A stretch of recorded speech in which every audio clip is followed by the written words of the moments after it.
My name's Yvonne, and welcome to SGS's video on the fundamentals of ESG and sustainability performance.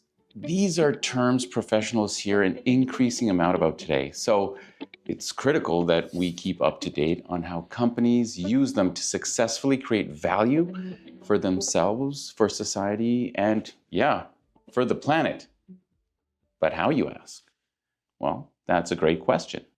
In this video, we're going to cover some quick definitions and the evolution of ESG and sustainability strategy. We're also going to talk about its importance as a business driver, the challenges and the benefits of ESG and a sustainability plan.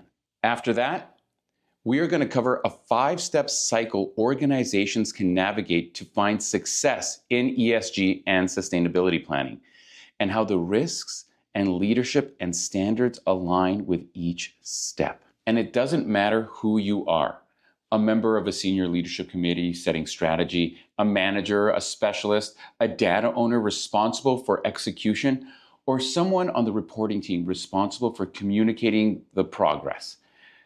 This video will give you what you need to get started with confidence and take the next steps. Afterwards, if you want to dive deeper into the specific role, this video is actually a prerequisite for anyone intending to take our other one-day courses on SGS Academy. This includes our courses on sustainability strategy, execution, and reporting. So, let's get started. Part 1, definitions. Let's take a moment and just make sure we're on the same page and define ESG. These 3 letters stand for environmental, social, and governance. It's an acronym for 3 categories of non-financial reporting. But what is non-financial reporting, you may ask? Well, investors and financial institutions require data on activity deemed material or relevant to past and future financial performance of a business. If the data is not measured in a currency like the US dollar, the Canadian dollar, the euro, well then it is referred to as non-financial reporting. It's confusing because it does not mean unrelated to financials.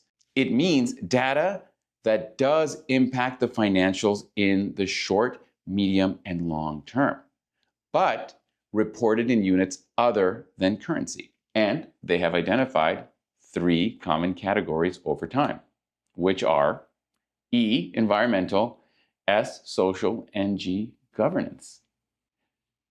Let's look at some examples. Reporting on energy, water, or waste is environmental data. That's the E. So heavy industrial companies tie their resource consumption per square foot directly to their operating costs and efficiency. Reporting on health and safety issues is social data. That's the S. So companies with complex supply chains, for example, would tie human rights violations to their suppliers directly to work stoppages that prevent sourcing raw materials. There's legal fees, and not to mention reputational damage. Reporting on who is managing ESG strategy and how is governance. That's the governance data. That is the G.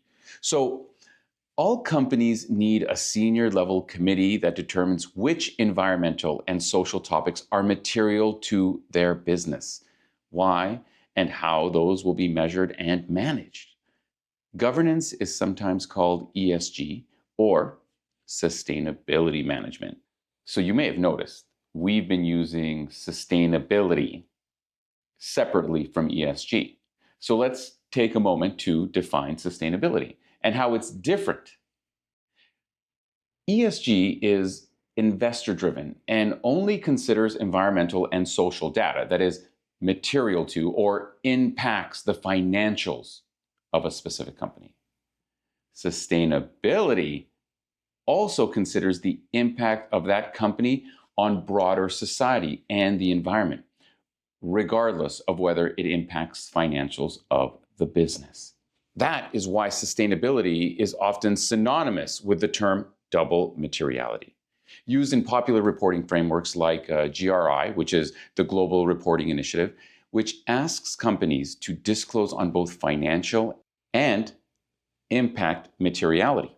Now, this definition of sustainability is where other popular phrases come from, like balancing the three P's, which is planet, people, and profit, or the three E's, which is ecology, equity, and economics. There's also lots of popular visual metaphors, which include a three-legged stool or a three-circle Venn diagram. But experts agree that three concentric nested circles more accurately reflect the dependent relationships that exist. Profit is dependent upon people. People are dependent upon the planet, or said another way, healthy air, water, and soil are required for a functioning society. Peace, medicine, and exchange are required for a functioning economy. Take those away, and the nested system collapses. There's lots of popular quotes that can help us to really understand this concept. One of my favorites is meeting the needs of the present without compromising the ability of future generations to meet their own needs.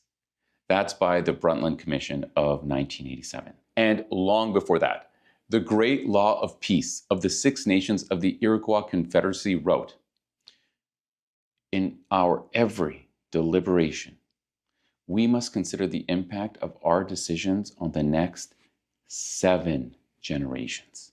That's powerful. What if we continue to pollute or cause emissions, even if it doesn't cost our company money? What if our products cause long-term community health issues or misinformation to spread, but we profit from it? Unfortunately, some actions can be financially beneficial to a few in the short or even the medium term, while the long-run environmental and social costs are externalized to the public with disastrous results. And it's this double materiality definition of sustainability which considers both the financial impacts on the business and impacts of the business on the world, which can help provide additional brand value that employees, customers, or business partners can be loyal to because they share your values. There was this recent quote from Harvard Law that says, "Corporate purpose and sustainability, often referred to by the acronym of ESG for environmental, social, and governance, are now part of the mainstream lexicon in the corporate and investment communities. The two terms are often used interchangeably as synonyms." However, we suggest that instead of synonyms, ESG and sustainability be thought of as stages of development. As a critical starting point, measure and manage ESG data using financial materiality as your minimum criteria. With maturity, you begin to measure and manage additional sustainability data using impact materiality. All right, everyone, before we go any further, it's time for our first pop quiz. Scan this QR code. It's going to take you to a little survey. It's totally anonymous. And see if you can answer this question. Which concept is most often associated with the term non-financial reporting? Is it purpose? Is it ESG? Or is it sustainability? Scan the QR code and give us your best answer.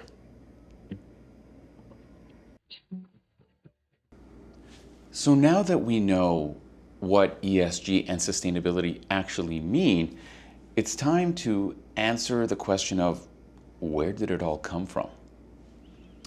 Is it just the latest buzz term? Or is there a historical reason why we need to use ESG now, why we need to create a sustainability plan now to better plan for the future? In other words, it's time to talk about the evolution of ESG. Because to know where ESG and sustainability are heading, we can look where it's come from. If these terms are new to you, thanks to recent popularity, you might understandably question whether this is just a passing fad that will soon be replaced. As a leader in this space for 30 years, SGS can confidently say that this is the opposite. ESG and sustainability is an 80-year tsunami that will continue to grow. It is a global financial responsibility movement that is gaining traction because it has recently aligned with the global environmental responsibility and social responsibility movements to provide governance and reporting tools to businesses that were severely lacking. So let's go back in time. If we go back to pre-1930s, financial statements relied on historical cost accounting for accuracy. But after the Great Depression shocked the global economy, new reforms for greater transparency and defined material reporting were targeted at companies not disclosing enough information or disclosing false or misleading information about their securities. Exceptions to historical cost accounting were allowed in the 1940s. Efforts were made to standardize these exceptions in the 1950s. Then in the 1960s, the purpose of financial statements shifted from financial accuracy about the past to decision useful data about future performance.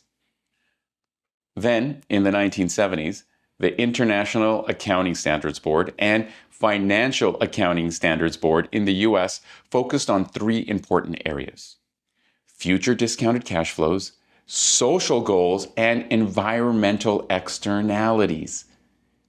In 1975, 83% of the market value of the S&P 500 was composed of tangible assets. So land, buildings, vehicles, and inventory, physical things.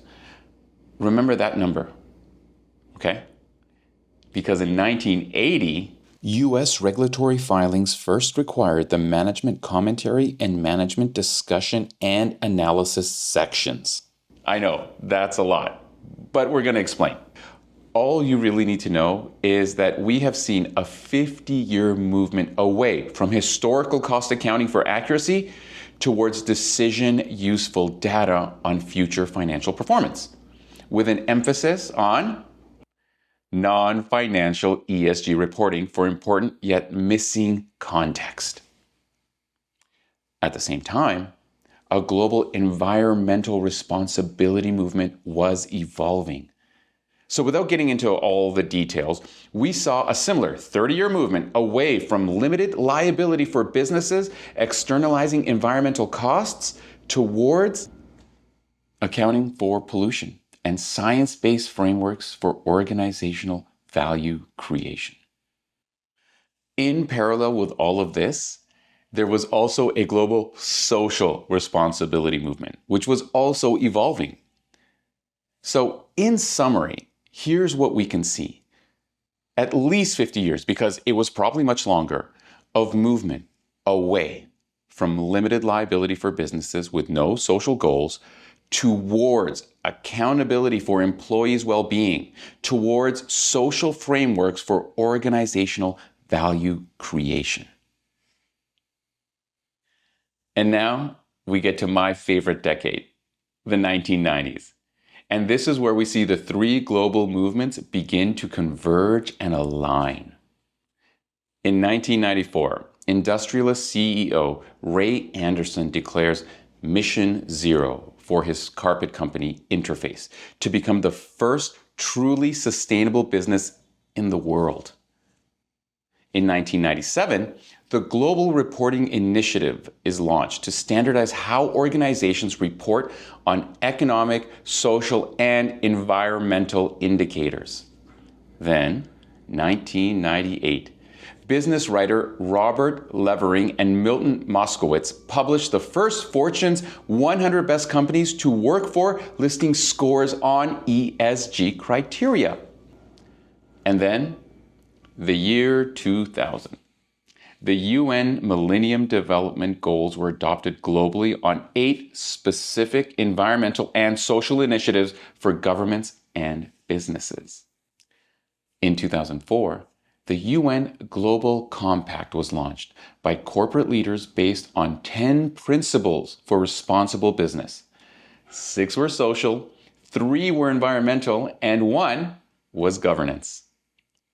And in 2007, a study by the Natural Marketing Institute showed 41 million, 13% of US consumers in the lifestyles of health and sustainability category vote with their dollars by purchasing from socially and environmentally responsible companies.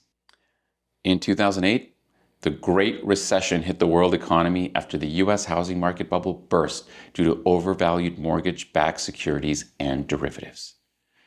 That was a tough time. But it caused something to happen. In 2009, the Integrated Reporting Council was launched to standardize how publicly traded companies report social and environmental performance alongside financial performance in a single annual regulatory report. In 2011, finance professor at Wharton, Alex Edmonds, published research showing that from 1984 to 2009, companies listed on the Fortune 100 best companies to work for had their stock outperform peers by 2 to 3% per year. And the Sustainability Accounting Standards Board was launched to provide industry-specific standards for public companies to disclose socially and environmentally material performance indicators. Today, there are 77 industry-specific standards to save businesses time and energy in reporting. In 2016, Larry Fink, the chief executive officer at BlackRock, the world's biggest institutional investor with $4.6 trillion, sent a letter to the chief executives at S&P 500 companies and large European corporations saying they expect ESG to be integrated into their portfolio businesses. In 2020, tangible assets compose only 10% of the market value of the S&P 500, with 90% being intangible assets like goodwill, brand recognition, and intellectual property. How much value was intangible a decade ago? That's right, only 17%. In 2022, the World Economic Forum survey to nearly 1,000 business leaders showed climate change is believed to be the #1 financial risk to the global economy long term, even more so than the COVID-19 pandemic. And separate annual ESG sustainability reports are increasingly common, along with emergence of integrated reporting of non-financials within a single document alongside financials in regulatory annual reports. So, what does all that mean? How do we simplify that? In summary, every reputable tool, framework, standard, and rating agency for the business community came into existence. And now we have a few decades worth of successful case studies across industries of corporations successfully implementing environmentally and socially responsible business. And that has paved the way for existing and proposed regulations that we are seeing today. With so many acronyms, businesses continue to ask for simplification and alignment of reporting standards to make that task easier. For example, the most prominent standards driven by investors and financial institutions focused on financial materiality were combined first into the Value Reporting Foundation in 2022 and then absorbed by the International Financial Reporting Standards, IFRS, Foundation in 2023. The best integrated IR framework, the Sustainability Accounting Standards Board, which is SASB standards, and the Task Force on Climate Change Related Financial Disclosures, TCFD, can now be found in the IFRS S1 and S2 standards. Believe it or not, this greatly simplifies ESG reporting for publicly traded companies. For governance, the public and corporations focused on impact materiality, the Global Reporting Initiatives, the GRI, and the UN Sustainable Development Goals, SDGs, are available with a similar stated intent to align and simplify reporting for business. GRI is launching 44 new sector-specific standards, similar to the 77 SASB industry standards with impact materiality. The UN SDGs are launching new platform and management system standards to help corporations progress against their 17 global targets. Wow. Now, that's a lot. And it's a lot of things to keep straight in your head. And one thing that we've found is that it's always helpful to hear information from other sources. So, if you'd like, there's a brief 5-minute video from a brokerage firm on the origins of ESG, and you can find that video in the description down below.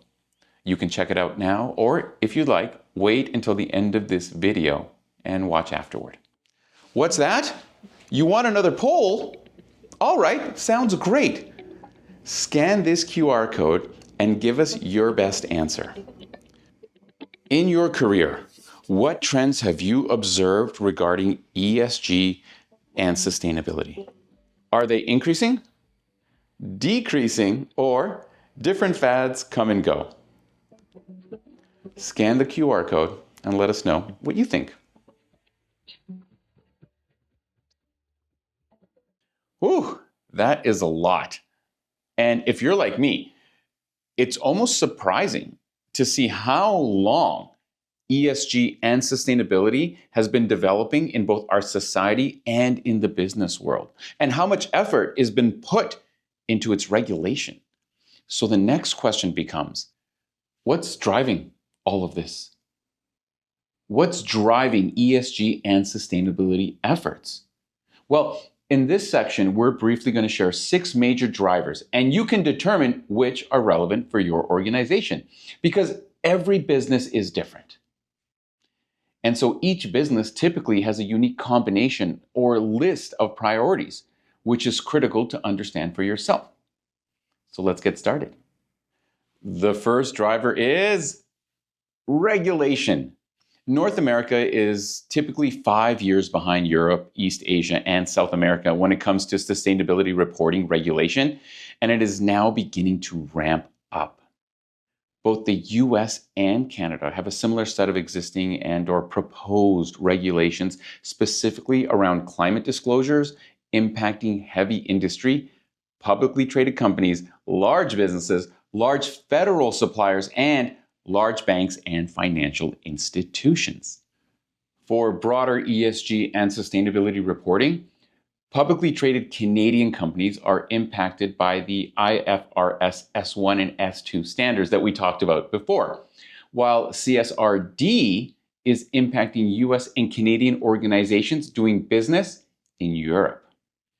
The second driver is investors.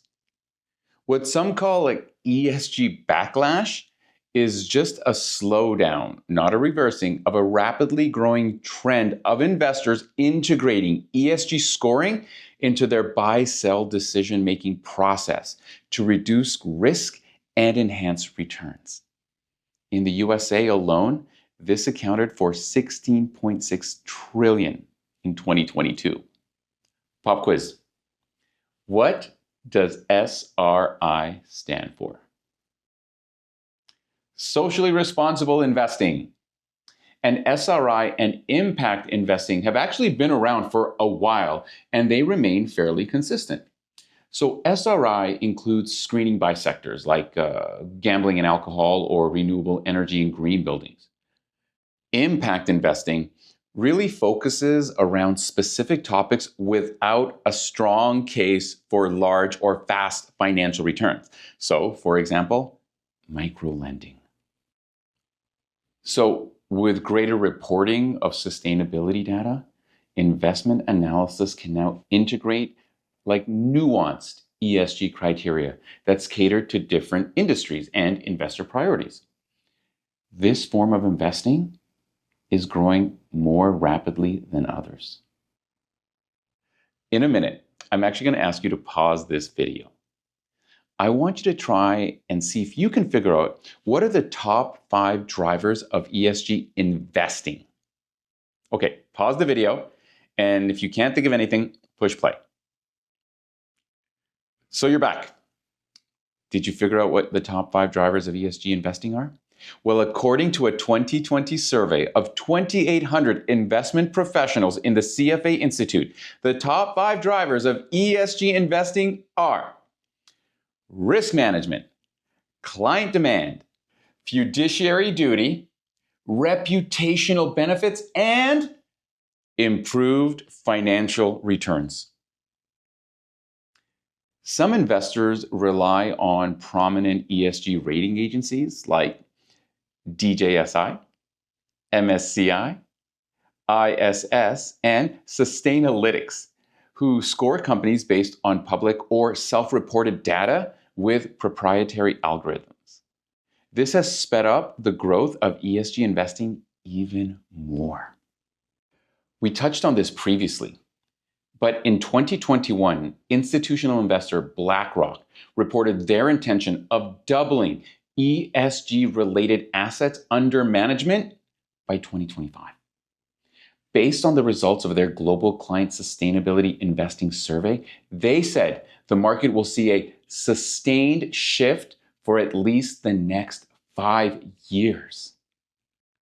Which brings us to our third driver, which is creditors and financial institutions.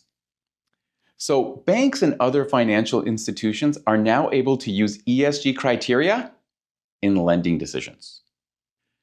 According to a study by MSCI from 2015 to 2019, companies with high ESG scores experience lower costs of capital, equity costs, and debt costs compared to companies with low ESG scores. In fact, in a 2022 interview, global consulting firm McKinsey said that within 2,000 academic studies, 70% of those find a positive relationship between ESG scores and equity returns, profitability, and valuation multiples. The evidence suggests that these companies with high ESG scores have access to roughly 10% lower cost of capital. Let's take a second right now and think about what a 10% decrease in capital costs could do for our business. A fourth driver is supply chain pressure. Large publicly traded firms are being asked to improve their ESG and sustainability performance. And part of that includes transparency of risks and impacts in their supply chain. These brands need access to performance data from their suppliers. So increasingly, they request or mandate that Tier 1 suppliers share that data on software platforms that provide supplier scores. 2 of the fastest growing platforms are CDP and EcoVadis. The first for greenhouse gas emissions and the second for broader ESG disclosures. And so finally, my friends, we come to the fifth driver. What do you think it is? Think about what we've covered so far. What do you think is the fifth driver? If you said consumer demand, you're right. In the early 2000s, economists identified a segment of consumers interested in lifestyles of health and sustainability, or LOHAS. I think that's probably my favorite acronym. Globally, this group now represents, and wait for it, $546 billion in market. In the USA, the LOHAS consumer makes up 23% of consumers and is growing roughly at a rate of 10% per year. Another survey from McKinsey shows us that 70% of consumers are willing to pay more for environmentally friendly products that perform as well as a conventional one. And half of businesses report that business growth in new markets is driving their ESG and sustainability initiatives. Our final driver is talent management. So, employee recruitment and retention is increasingly impacting businesses, especially in a world with more frequent job changes, competitive leadership positions, and where younger generations have more passion for environmental and social justice. In 2020, IBM's Institute for Business Value surveyed 16,000 employees in 10 countries and found 67% were more willing to apply for and accept positions from companies they considered sustainable. So I want to talk about another survey. This one was done by Unily, which is a cloud intranet provider. And they asked 2,000 UK office workers if their employer was doing enough to tackle sustainability and climate change. And what do you think the results were? 83% believed their employer was not doing enough to tackle sustainability and climate change. And 65% would prefer to work for a company with a more robust environmental policy. So, those are our business drivers. And every organization, yours and mine included, is trying to face or handle at least one or some combination of those drivers. And thus, there are 5 key challenges that we have to think about and overcome. Number 1 is understanding changing expectations of investors and other key stakeholders about which ESG sustainability topics should be addressed by the organization. Number 2, understanding which ESG and sustainability topics are financially material to the bottom line. Number 3 is understanding which ESG and sustainability reporting frameworks and standards, if any, they should follow when disclosing to management and trying to disclose performance data. Number 4 is systemically collecting, storing, managing, and disclosing ESG and sustainability data. Perhaps if you're watching this video for the first time. And finally, innovating and collaborating within and across industries to solve complex problems. ESG and sustainability strategy requires every organization to move successfully through a 5-step cycle. And those steps are awareness, priorities, strategy, execution, and reporting. The first time you have to go through this cycle, it can take a while. But there is good news because subsequent cycles typically become annual, resetting every year. After each publication of an internal or external ESG or sustainability report summarizing the previous year's activity. So let's take a look at each step. Step 1 is awareness. Organizations need to establish a senior level governance structure accountable for risk assessment and strategy, ideally with board oversight. Assigned members should be chosen for their existing qualifications and authority to make change. Leaders need general education and training on ESG and sustainability trends and topics impacting their industry and their company. This should include important definitions and the history of ESG and corporate sustainability, key business drivers, challenges and benefits for their organization, and relevant reporting frameworks, standards, and rating agencies. Step 2 is priorities. The governance body needs effective tools to find clarity in the clutter of potential focus areas to decide on which will be most important to their organization and why.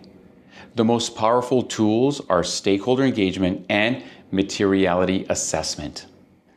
Leaders need to identify, map, rank, and engage with the organization's key stakeholders for actionable feedback and to identify ESG and sustainability risks and opportunities. Along with peer benchmarking and other industry assessment tools, they need to score and rank a manageable list of material topics to build their ESG and sustainability strategy around. Step 3, strategy.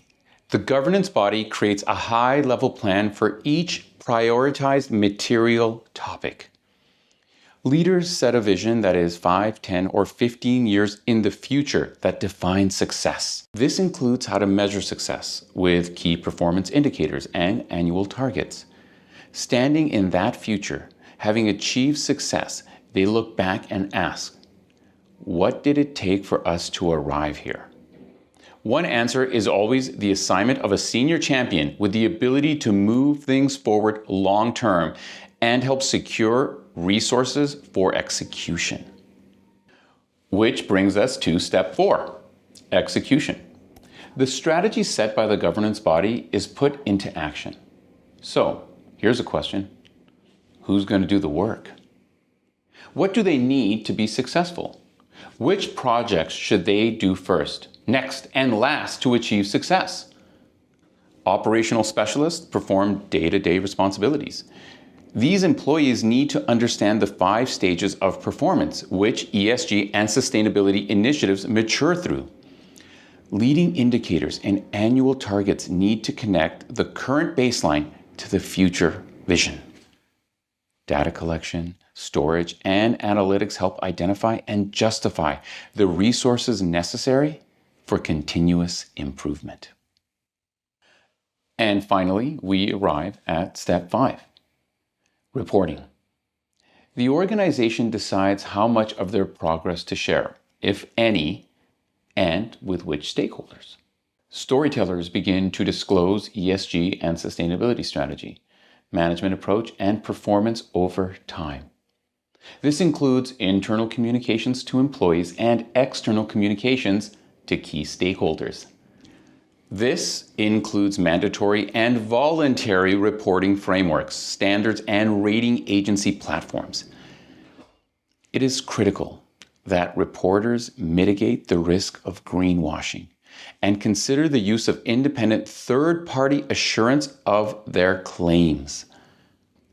This 5 steps mitigates risk for organizations as they build, execute, and report on ESG and sustainability strategy.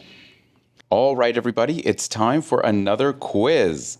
Which step is internally focused and where leaders prioritize material issues? Is it step 2, step 3, or step 4? Scan the QR code and let us know what you think. The first 3 steps are performed internally by leadership, providing a safe space for, at times, difficult conversations to determine which topics are material to the business and which will not be included, and that can be tough. The 4th step includes doing things differently in the business, so employees and other internal stakeholders do begin seeing and feeling changes prior to formal disclosures being made. And then we get to our 5th step. This includes formal communications to external stakeholders. Communications which cannot be controlled once shared. It's important to do this in compliance with laws. It's important to do this accurately, and it's important to do this thoughtfully to avoid negative feedback. So in listening to these steps, you're probably thinking, wow, you need all kinds of different people within the organization with different roles to build, execute, and report on ESG and sustainability strategy. And you're right. So let's go a little bit deeper into that. The first 3 steps are collectively known as ESG and sustainability governance. And they are typically performed by a senior level committee with board level oversight. So these individuals need high level views and authority across the organization so that ESG and sustainability strategy is tied directly to the core business strategy and value creation model. In other words, Governance roles need to come from the top of the organizational chart. And this usually includes, directors from the board, C-suite executives, potentially vice presidents and directors overseeing relevant topics, and lead counsel for the risk management. And if the organization employs a full-time ESG or sustainability professional, they would sit on the committee to coordinate the efforts as they bridge between the governance, execution, and reporting teams.